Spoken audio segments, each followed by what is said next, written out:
मानवतेचा संदेश देणारे तथागत महाकारुणी गौतम बुद्ध. ना वाकायचे ना झुकायचे, अन्यायावर पलटून वार करायचे, सन्मानाने जगायचे आणि सन्मानाने मरायचे अशी शिकवण देणाऱ्या राजमाता जिजाऊ.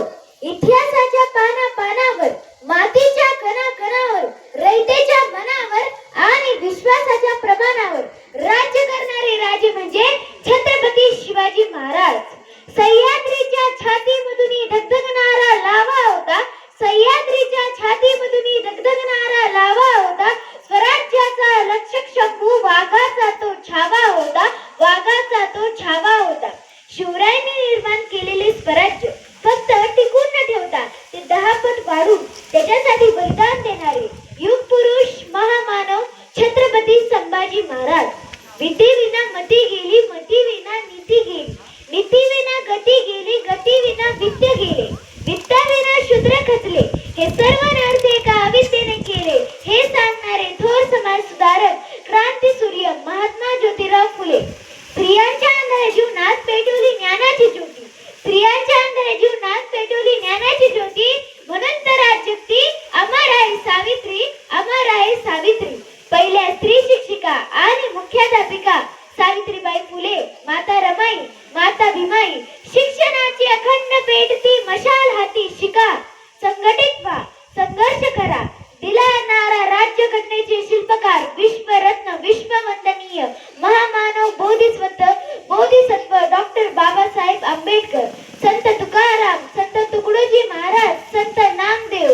गरिबांचं लेकरू शिकलं पाहिजे म्हणून रयत शिक्षण संस्थेची स्थापना करणारे अण्णाभाऊ कर्मवीर अण्णा, त्यांना साथ देणाऱ्या रयत माऊली लक्ष्मीबाई भाऊराव पाटील, फातिमा शेख या सर्वच महामानवांच्या आचारांना, विचारांना व प्रतिमांना मी मृण्मय प्रकाश करंदीकर विनम्र अभिवादन करून माझ्या भाषणाला सुरुवात करते.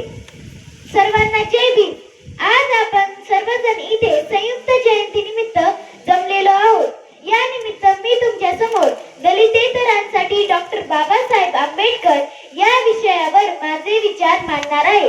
डॉक्टर बाबासाहेब आंबेडकर हे तर महामानव आहेत, परंतु प्रत्यक्षात त्यांची ओळख दलितांचे कैवारी, दलितांचे आधारस्तंभ, दलितांचे बाबा याची केली जाते. त्यांनी भारतातील सर्वंकष व्यवस्था बदलून नवी व्यवस्था स्थापन करण्यासाठी आपले आयुष्य वेचले. खरंच या महामानवाचे कार्य फक्त दलितांपुरते मर्यादित असू शकते का? डॉक्टर बाबासाहेब आंबेडकरांनी जे तत्वज्ञान मांडले, ज्या चळवळी उभारल्या, ते सर्व जाती धर्मांसाठी प्रेरक होत्या. त्यांनी तत्वज्ञान मांडून प्रस्थापितांशी संघर्ष केला. शेती आणि शेतकरी यांच्या प्रश्नांचा विचार त्यांनी आयुष्यभर केला. त्यांनी मुंबई इथे विधिमंडळात निवड झाल्यावर पहिले भाषण शेतकऱ्यावर केले. शेतकऱ्यांनी किती शेतसारा द्यावा यावर प्रबंध लिहिला. कोकणातील खोत पद्धत विषयी त्यांनी 1905 ते 1931च्या सर्वच परिषदांमध्ये भाग घेऊन 1937 रोजी खोत पद्धत नष्ट करायचे विधेयक मुंबई विधिमंडळात मांडले. पाण्याबाबतचा आधुनिक दृष्टिकोन त्यांचा होता. त्यांच्याच नेतृत्वामुळे सुमारे 88 वर्षानंतर दामोदर प्रकल्प कार्यान्वित झाला. महानदीवरील प्रकल्पांतर्गत हिराकुंड, तिकार पार्क, मिरज येथे धरणे उभारली. पंजाब मधील छोट्या मोठ्या धरणांचे श्रेय डॉक्टर बाबासाहेब आंबेडकरांना जाते. अंधारच होता नशिबी तुम्ही प्रकाशाचे दान दिले, अंधारच होता नशिबी तुम्ही प्रकाशाचे दान दिले. गुलामगिरीतून काढून हिऱ्यासारखे आयुष्य दिले. अरे गुलामगिरीतून काढून हिऱ्यासारखे आयुष्य दिले. तुमचे मानावे किती उपकार बाबासाहेब, तुमचे मानावे किती उपकार बाबासाहेब. तुम्हीच देशाला हिऱ्यासारखे संविधान दिले, तुम्हीच देशाला हिऱ्यासारखे संविधान दिले. मजूर खात्याबरोबर ऊर्जा खाते त्यांच्याकडे असताना वीज पुरवठा, वीज विकास व वीज निर्मिती याचे राष्ट्रीय धोरण त्यांनी आखले. शेतकऱ्यांना मुबलक प्रमाणात स्वस्तात व गोरगरिबांना फक्त स्वस्तातच नव्हे तर फार स्वस्तात वीज मिळावी याचा आग्रह धरणारे ते पहिले ऊर्जा मंत्री होते. कामगारांचे संघर्ष आणि त्यातून निघणारा मार्ग काढण्यासाठी ते आयुष्यभर झटले. त्यांनी कामगारांसाठी अनेक उपाययोजना शोधून काढल्या. घटनेमध्येही अनेक तरतुदी त्यांच्या कामासाठी काढल्या. त्यांनी परळमध्ये 1,00,000 कामगारांसमोर भाषण केले व राजकीय सत्ता शेतकऱ्यांच्या व कामगारांच्या हाती देण्याची मागणी केली. त्यांनी 1942 ते 1946 मध्ये त्रिपक्ष परिषदा घेतल्या. धनाबाद येथे 400 फूट खाली कोळसा खाणीत उतरून शेतकऱ्यांना व कामगारांना प्रश्न विचारले.